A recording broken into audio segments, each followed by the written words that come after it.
زندگی وای زندگی ای بی‌وفا زندگی مرا یاری نکردی سرم در خاک زندگی. من خود که هنرمند هستم، این فیلمی بیهوده‌خوار، فیلمی بدیل دعوت کردن، سناریو را خواندم، راضی شدم. خیلی به اون خاطره که من باید از عهده همه نقشه برم. بدیلم به حد پسندم اومد. خیلی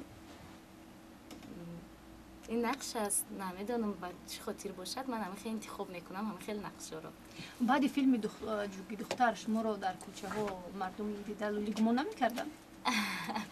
میگن دوستان هستن که نقش جوگی را آفریدی، جوگی دختر گفته شوخی کرده زنگ میزنن. بله. نمیرنجید؟ نه. وقتی که شما طلبندگی میکردید، اونایی که شما پیش اونو دست دراز میکردید شناسای خودتان بودن یا که آدمای تصادفی بودن؟ تصادفی بودن. بعد من باید میطلبیدم، گفتم خودم استادم به خودم گفتم اگر من همین ایهوده همین ببرم همین سنتر ده من بطلبم در مرکز شهر باز ممکن من دیگه نقشه را ایهودهش ببرم. خب یا باز خواهش کردن که یک پاره از همون لولی دختر و یک سرودی نو، یک پاره از نقشم. اونجا من با متین نشستم در تاریکو. متین میگوید که ها سر و لباس نو از کجا این همه زر و زیور این کرده؟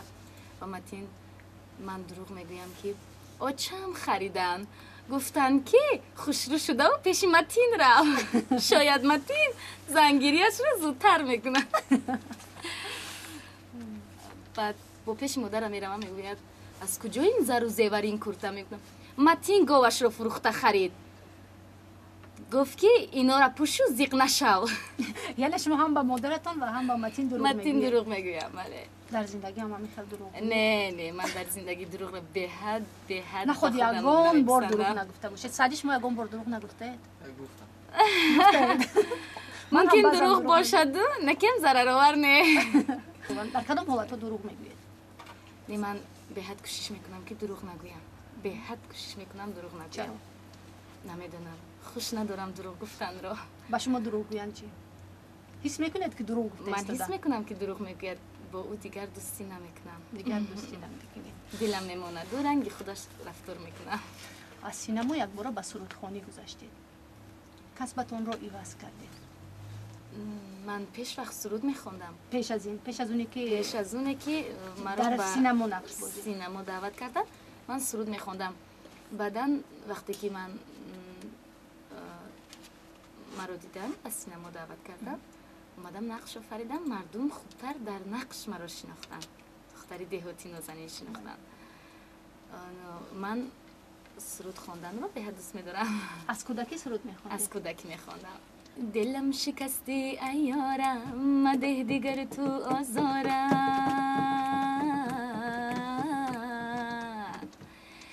بس از دیگر فند و فریب مگو دیگر یاری دارم، اگر بیایی سویم باز دلم کند شاید پرواز. چگونه شد که شما نقش اساسی در فیلم بیهوده خورم میکنی و شما نصیب داشت؟ کارگردان وقتی که مرا میبینن میگویند که دختری دهاتی رو ما پیدا کردیم، ما رو دعوت میکنن. شما رو در کجا دیدند؟ من وقتی دانشگاه دولتی به نام میرزا ترسن‌زاده دانشگاه صنعت، دانشگاه صنعت شما تحصیل میکردید؟ در کدام شعبه؟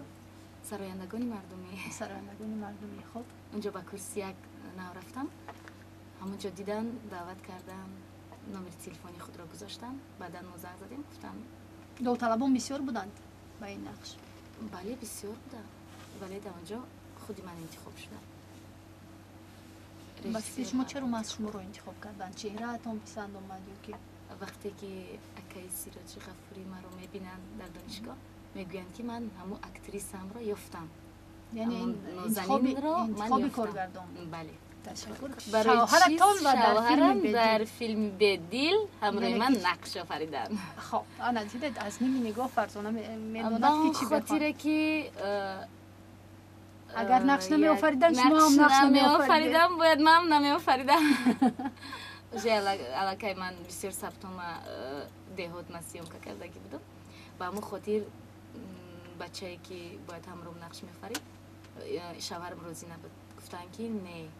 بعد ما خودش راضی کردیم که بیا همراه من نقش بود. شوهر شما چی کار است؟ تجارتکار. تو از یک تاجر شما چه خیلی هنرمند ساختید.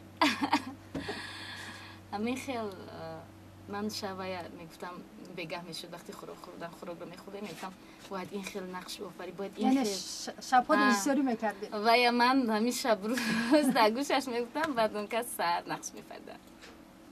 دو تا پسرچه دارم، محمد جان و کامران جان. محمد 6 سال دارد، کامران جان 5 سال.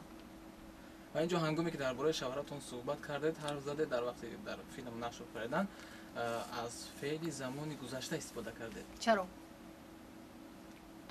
چون که حالا همراه نیستیم، زندگی نداره. یعنی حالا همراه زندگی نکرده است. بله. اولا سلامت باشن، تنسیت باشن و از کلی مخلصانم